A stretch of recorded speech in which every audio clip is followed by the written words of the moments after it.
Hello student, we discuss about the current density. Current density, current density को किससे denote कर रहे थे? जे से। ओके, क्या है ये करंट डेंसिटी? चार्ज के टाइप पढ़ रहे थे आप, उसमें भी चार्ज के तीन डेंसिटी के बारे में पढ़ा था आपने। Linear charge density, surface charge density, volume charge density. ठीक है, लीनियर चार्ज डेंसिटी क्या था? जब चार्ज का डिस्ट्रीब्यूशन किसके अलोंग था? लेंथ के अलोंग था ना, आप उसको क्या कह रहे थे? Linear charge density. आप किससे डिनोट कर रहे थे? लैम्बडा से। लैम्बडा इज इक्वल टू, फिर फॉर्मूला क्या था? Q upon L। जब आपने सरफेस चार्ज डेंसिटी के बारे में पढ़ रहे थे, उसको सिग्मा से डिनोट कर रहे थे। इट मींस चार्ज का डिस्ट्रीब्यूशन किसके अलोंग था? सरफेस है तो एरिया के अलोंग। जब वॉल्यूम चार्ज डेंसिटी के बारे में डिस्कस कर रहे थे, क्यू अपॉन वॉल्यूम। इसका मतलब क्या था? चार्ज का डिस्ट्रीब्यूशन किसके अलोंग था? वॉल्यूम की फॉर्म में था। तो आप उसको क्या कर रहे थे? वॉल्यूम चार्ज डेंसिटी डिफाइन कर रहे थे। ऐसी करंट डेंसिटी क्या है? देखिए, जब किसी कंडक्टिंग वायर के अंदर करंट फ्लो होती है, वो करंट उसके क्रॉस सेक्शन एरिया के अलोंग फ्लो होती है। तो डेंसिटी बनाना है तो ऑब्वियसली करंट को किससे डिनोट करना है? आप किससे डिवाइड करना है? एरिया से। तो क्या होगी करंट डेंसिटी? जब किसी कंडक्टिंग वायर के यूनिट एरिया के अलोंग जितनी करंट फ्लो हो रही है, उसको आप क्या कह सकते हो? Current density. करंट डेंसिटी को जैसे डिनोट करते हैं, तो करंट डेंसिटी की बात करते हैं, कौन सी क्वांटिटी है? स्केलर क्वांटिटी है या वेक्टर क्वांटिटी है? करंट डेंसिटी एक वेक्टर क्वांटिटी है, जबकि करंट एक स्केलर क्वांटिटी है। कि कैसे? कि करंट के अंदर जो डायरेक्शन होती है वो यूनिक डायरेक्शन नहीं होती। वायर को बेंड करने से करंट के मैग्नीट्यूड के ऊपर कोई इफेक्ट नहीं पड़ता, बट जे के अंदर, करंट डेंसिटी के अंदर जो डायरेक्शन होती है वो यूनिक डायरेक्शन होती है। और इसकी डायरेक्शन होती है किसके अलोंग होती है? क्रॉस सेक्शन एरिया के नॉर्मल के अलोंग डायरेक्शन होती है। तो डिफाइन करते हैं।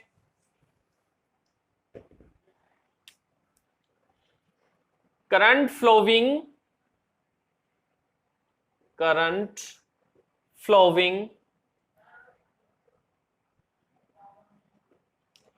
पर unit area, current flowing per unit area in the conducting wire, in the conducting wire is called current density, is called current density। Denoted किससे करते हैं? जे से। अब इसकी बात करें, करंट डेंसिटी कौन सी है? It is a vector quantity, it is a vector quantity, because इसके अंदर मैग्नीट्यूड प्लस डायरेक्शन दोनों होते हैं। ओके, तो ये मेरे पास कंडक्टिंग वायर है।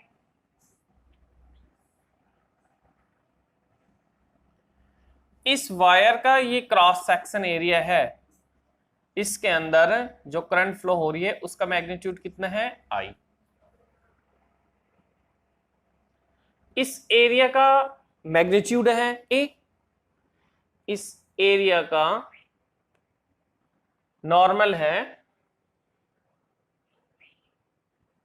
ये A डायरेक्शन, और ये क्या हो जाएगी? Current density J theta.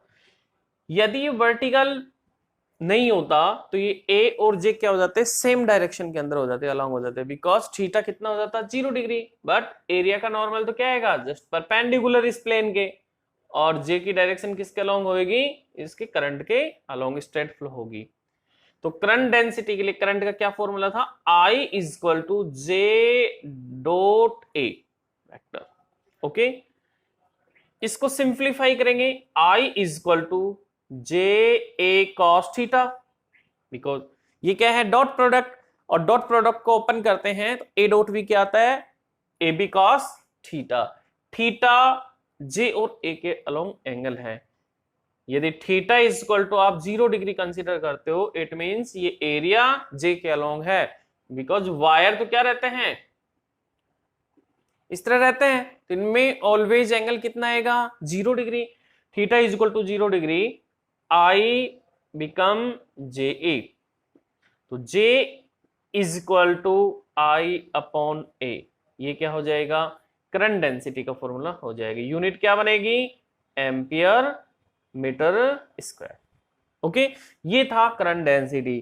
तो डेफिनेशन भी आ गई, यूनिट एरिया में कितनी करंट फ्लो हो रही है वो किसके इक्वल है, जे के इक्वल है। कौन सी क्वांटिटी है, वेक्टर है। करंट भी पता लग गया, डॉट प्रोडक्ट कौन सी क्वांटिटी होती है, स्केलर। तो ऑब्वियसली आई स्केलर है बट जे करंट डेंसिटी है। Okay clear. अब नेक्स्ट इसके जैसे करंट और ड्रिफ्ट वेलोसिटी वाला रिलेशन देख रहे थे, I is equal to important point, I is equal to N E A V D। I को ट्रांसफर कीजिए I upon A, N E V D। I upon A क्या बन जाएगा, current density J, J is equal to N E V D। ये क्या गया, current density का रिलेशन। Current density J is equal to कितना आ गया, N E V D। Okay, तो अब आपको इसको नोट करना है। फिर नेक्स्ट जो प्रूव करेंगे वो देखते हैं। अगेन एक टॉपिक डिस्कस करते हैं, Ohm's law. Ohm's law discuss कर रहे थे, V प्रोपोर्शनल क्या आ रहा था, I। तो V प्रोपोर्शनल I आ रहा था, तो इसका एक एक्सप्रेशन देखते हैं, इसका माइक्रोफॉर्म या माइक्रो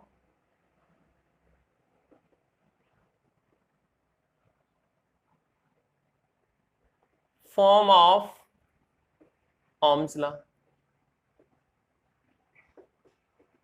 या फिर एक एक्सप्रेशन है J is equal to sigma E। ये प्रूव करना है, ठीक है। तो कैसे प्रूव करेंगे, ये कंडक्टिंग वायर है, इस कंडक्टिंग वायर की लेंथ कितनी है L और क्रॉस सेक्शन एरिया कितना है A। इसको एक ऐसे एक्सटर्नल सोर्स से कनेक्ट किया गया है जिसका पोटेंशियल तो कितना है V और इलेक्ट्रिक फील्ड कितना है E,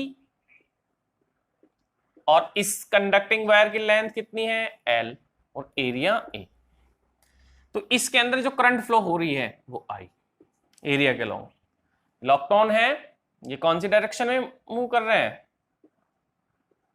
करंट के अपोजिट डायरेक्शन में। तो आप लिख सकते हो current flowing in the wire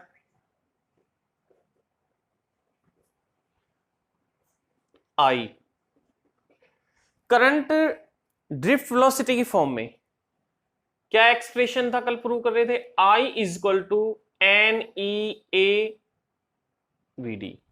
okay, current density के साथ रिलेशन बनाना है तो I अपॉन क्या हो जाएगा, A n e v d. I upon A को क्या लिख सकते हैं जी, you know J is equal to I upon A। So I upon A is replace by J, J is equal to N e v d. Equation क्या आ जाएगी, first. Now you know the expression about drift velocity, then drift velocity of electron,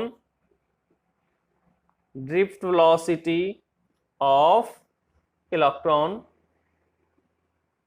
Vd, Vd is equal to small e capital E tau upon m. Now put the value of Vd in equation first. Okay, put the value of Vd in equation first. So J become n e Vd, small e capital E tau upon m. Now J become n e square tau upon m, n into capital E।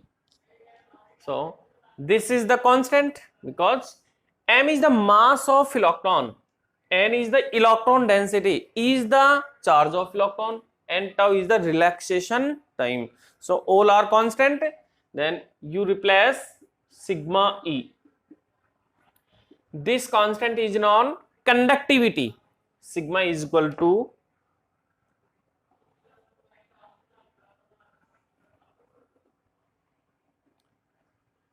here sigma is equal to n E square tau upon m. Okay, so J proportional E. Current density is directly proportional to the electric field intensity. तो ये मेरे को expression prove करना था.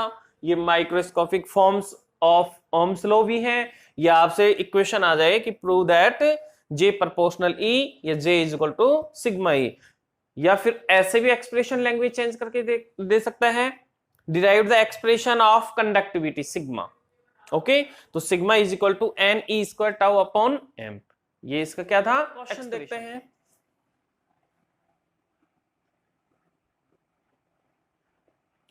In given diagram,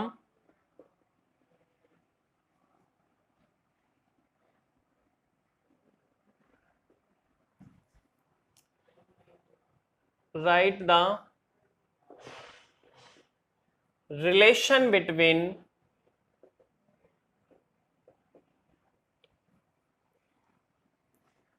I1 and I2, J1 and J2, V1 and V2.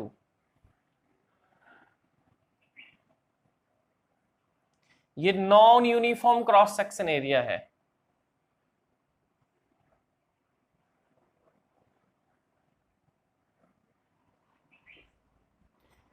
Incoming current A terminal है और ये B terminal. Incoming current I1 है, आउटगोइंग करंट I2 है B टर्मिनल पे.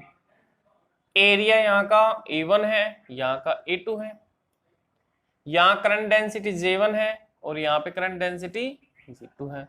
और ड्रिफ्ट वेलोसिटी V1 है और यहाँ पे V2 है. ये क्रॉस सेक्शन एरिया वायर है.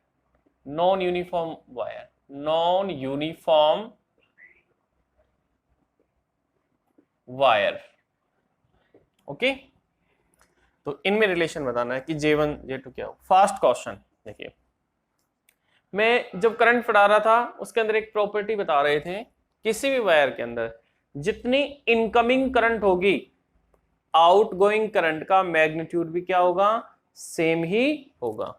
ओके, तो इसका मतलब क्या हुआ, इनकमिंग करंट I1 है तो आउटगोइंग करंट भी क्या होगा, I2. भाई जितनी करंट इसमें एंटर कर रही है आउटगोइंग भी तो वही होगी.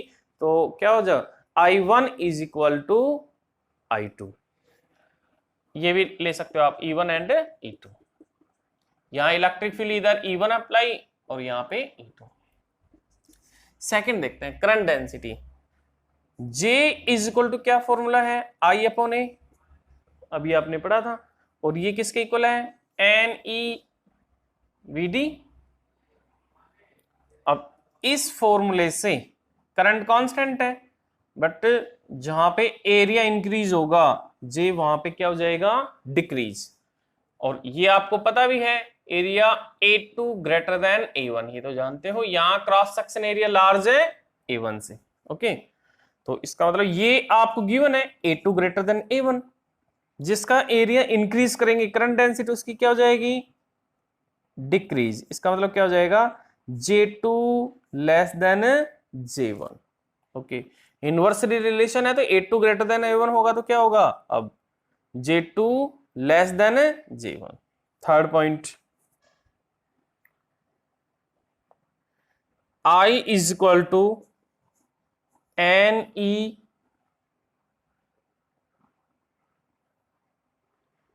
J is equal to NEVD. N constant, E charge भी कांस्टेंट, इसको भी आप चेंज नहीं कर सकते. तो करंट डेंसिटी और ड्रिफ्ट वेलोसिटी में क्या रिलेशन है, J proportional VD.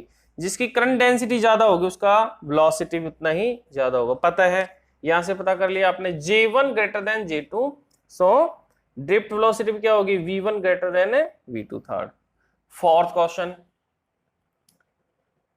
E1 E2 अभी पढ़ा था आपने, J is equal to sigma E, ये रिलेशन पढ़ रहे थे। तो J प्रोपोर्शनल E, जिसका इलेक्ट्रिक फील्ड इंटेंसिटी जितना ज्यादा होगा उसका डेंसिटी उतना ही ज्यादा होगा। इसके बारे में जानते हो आप, J1 ग्रेटर देन J2, सो E1 become E1 greater than E2। तो ये क्या थे, न्यूमेरिकल वगैरह थे इस टाइप के 1 मार्क्स के अंदर। टॉपिक डिस्कस करते हैं, आप उस टॉपिक से 10th क्लास में भी इंट्रोड्यूस हो। कौन सा टॉपिक, ओम्स लॉ। क्या है ये ओम्स लॉ,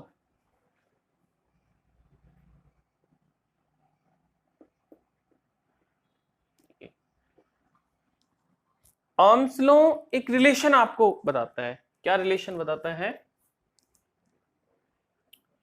एक रेजिस्टेंस है कैपिटल आर, उसको एक बैटरी से कनेक्ट किया गया है, ठीक है।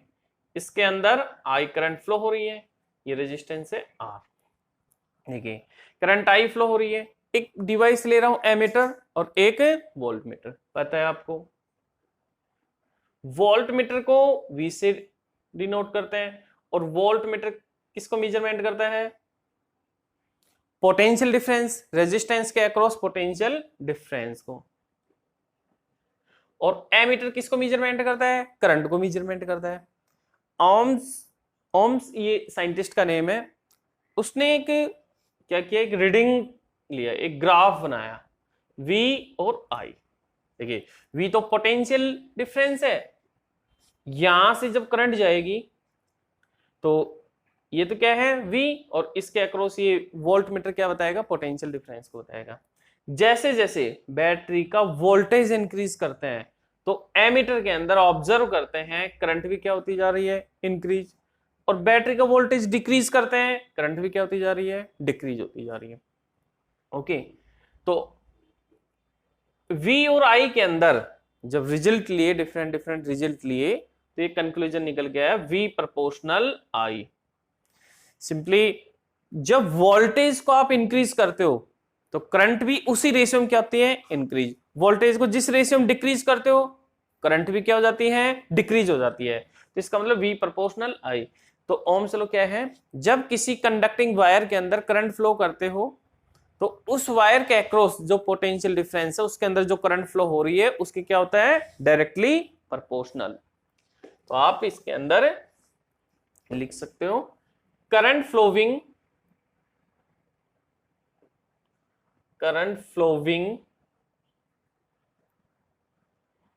in the wire, current flowing in the wire is directly proportional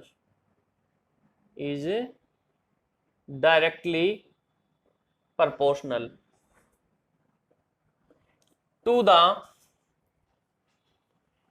potential difference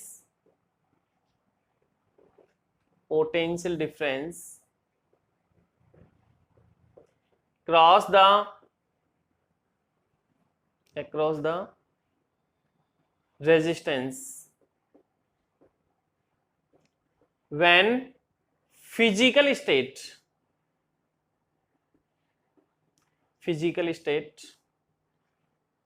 of wire, physical state wire की फिजिकल स्टेट कौन कौन सी होती है, length, cross section area and temperature. It means क्या हुआ है, ओम्स लॉ के अंदर ये जो कंक्लूजन है V प्रोपोर्शनल I वाला है, ये तब ही एप्लीकेबल होगा जब उस वायर की, जिस वायर के अक्रॉस आप पोटेंशियल डिफरेंस मेजरमेंट कर रहे हो, उसका लेंथ, उसका एरिया और टेम्परेचर, ये तीनों इसकी फिजिकल स्टेट है, ये क्वांटिटी क्या रहेगी, कांस्टेंट रहेगी, तभी V प्रोपोर्शनल क्या होगा, I होगा। ओके, तो V प्रोपोर्शनल I। इस प्रोपोर्शनल के साइन को रिमूव करने के लिए क्या करना होगा, आपको एक कांस्टेंट लेना होगा रिप्लेस करने के लिए। तो मैं एक कांस्टेंट ले रहा हूं R, here R is the resistance V upon I। इस कांस्टेंट को क्या कहते हैं, रेजिस्टेंस। ओके, तो ये क्या था, ओम्स लॉ था। अब इसके अंदर ग्राफ बनाते हैं, graph between V and I।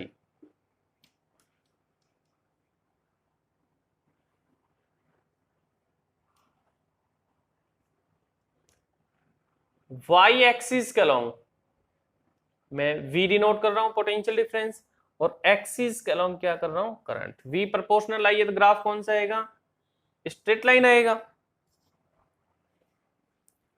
तो स्ट्रेट लाइन आएगा, ये ओरिजिन है।